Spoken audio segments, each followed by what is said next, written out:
দীর্ঘ 1 মাস সিয়াম সাধনার পর হিজরি সনের 10ম মাস তথা শাওয়াল মাসের 1 তারিখে ঈদুল ফিতর উদযাপিত হয়। ঈদ শব্দটি আরবি, যার অর্থ আনন্দ। ফিতর শব্দটিও আরবি, যার অর্থ রোজা ভাঙা।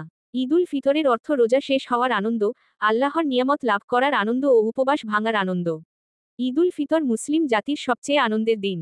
এই দিনে একে অপরের ভেদাভেদ ভুলে গিয়ে ভ্রাতৃত্ব ও সৌহার্দ্য সম্প্রীতির অনন্য দৃষ্টান্ত স্থাপন করা হয়। হিংসা বিদ্বেষ, অহংকার, আত্মম্ভরিতা, আত্মশ্লাঘা, রাগ ক্রোধসহ যাবতীয় কুপ্রবৃত্তি থেকে নিজের পবিত্রতা ঘোষণা করার এক মহা উপলক্ষ।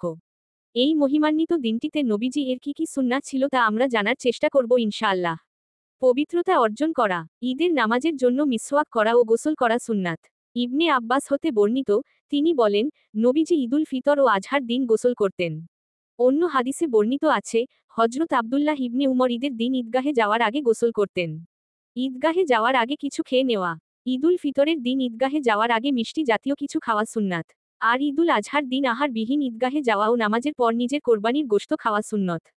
হজরত আনাস বলেন, নবীজি ঈদুল ফিতরের দিন সকালে কিছু খেজুর খেতেন। ভিন্ন এক বর্ণনায় এসেছে, তিনি বেজোড় সংখ্যক খেজুর খেতেন। উত্তম পোশাক পরিধান করা, ঈদের দিন পরিষ্কার পরিচ্ছন্ন সুন্দর ও সাধ্যের ভেতরে সবচেয়ে ভালো পোশাক পরিধান করা সুন্নাত। কেননা ইবনুল কাইয়ুম বলেন, নবীজি 2 ঈদের দিন সবচেয়ে উত্তম ও সুন্দর জামা পরিধান করতেন। তার একটি বিশেষ পোশাক ছিল, যা তিনি 2 ঈদে ও জুমায় পরিধান করতেন।